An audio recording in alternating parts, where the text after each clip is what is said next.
Hello students, welcome to easy math for JEE. I am Ujjwal Kaushik, your friend. जो भी students IIT JEE की preparation कर रहे हैं उनके लिए हमारा चैनल बहुत यूजफुल है।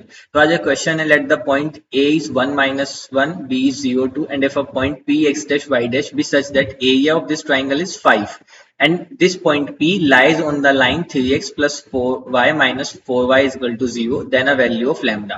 अब देखो यहाँ पे सबसे पहले मुझे गिवन है कि जो मेरा पॉइंट है P X dash Y dash वो मेरी इस लाइन पे लाई करता है। लाइन क्या है? 3x plus Y minus 4 lambda equal to 0। तो इट मीन्स ये जो पॉइंट है ये इस लाइन को सेटिस्फाई करेगा। तो यहाँ से हो गया 3x dash plus Y dash is equal to 4 lambda. ये मान लीजिए इक्वेशन 1 जो हमें अपने क्वेश्चन से मिला। अब दूसरा देखो, यहाँ पे हमें तीन कोऑर्डिनेट गिवन है और अगर एक्स वाई प्लेन में हमें coordinate x1 y2 x2 y2 और x3 y3 ये तीन कोऑर्डिनेट गिवन हो और हमसे इसका ट्राइंगल का एरिया पूछा जाए तो वो किसके इक्वल होता है? हाफ।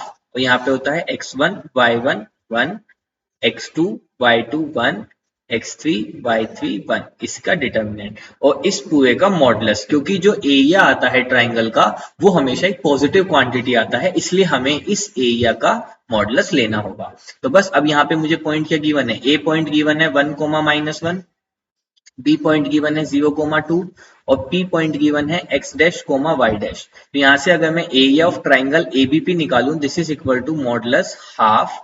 अब यहाँ पे लगाओ x1 y1 यानी कि 1 -1 1 0 2 1 और यहाँ पे फिर तीसरा x डैश y डैश 1।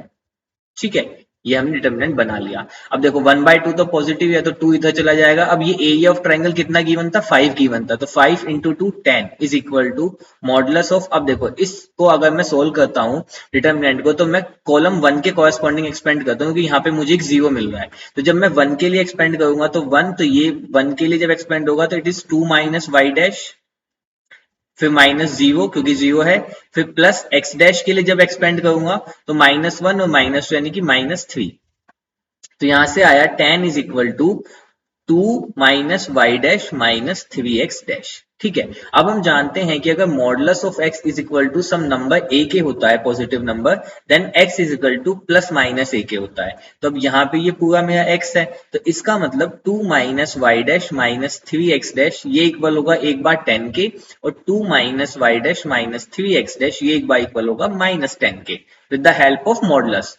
ठीक है, तो यहां से अब अगर मैं 3x डैश y डैश को राइट हैंड साइड ले जाऊं तो ये पॉजिटिव हो जाएंगे। ठीक है, दिस इज इक्वल टू 2 - 10 यानी कि -8। अब ऐसे ही अगर मैं इसको इधर ले आऊं तो ये हो जाएगा 12 is equal to 3x dash plus y dash. बस अब ये इक्वेशन 1 थी, इसको इक्वेशन 2 मान लीजिए, इसको इक्वेशन 3 मान लीजिए। अब जब मैं इक्वेशन 1 एंड 2 को सोल्व करूंगा तो देखो इक्वेशन 1 एंड 2 से, तो यहाँ पे क्या है? 3x plus Y dash is equal to 4 lambda, 3x plus Y dash is equal to -8। तो कंपैरिजन से 4 लैम्डा किसके इक्वल आ जाएगा? -8 के। तो लैम्डा की वैल्यू कितनी आ जाएगी? -2। ऐसे ही जब मैं इक्वेशन 1 और 3 को आपस में कंपैरिजन करूंगा तो 3x plus Y dash is equal to 4 lambda और 4 लैम्डा किसके इक्वल है? 12 के। तो यहाँ से लैम्डा की वैल्यू कितनी आ जाएगी? 3। So lambda is equal to 3 is in our option. So this is our right answer. I hope you are able to understand the video. If you have still doubt, you can ask to me into the comment box. Thank you very much. Please subscribe the channel. Be happy.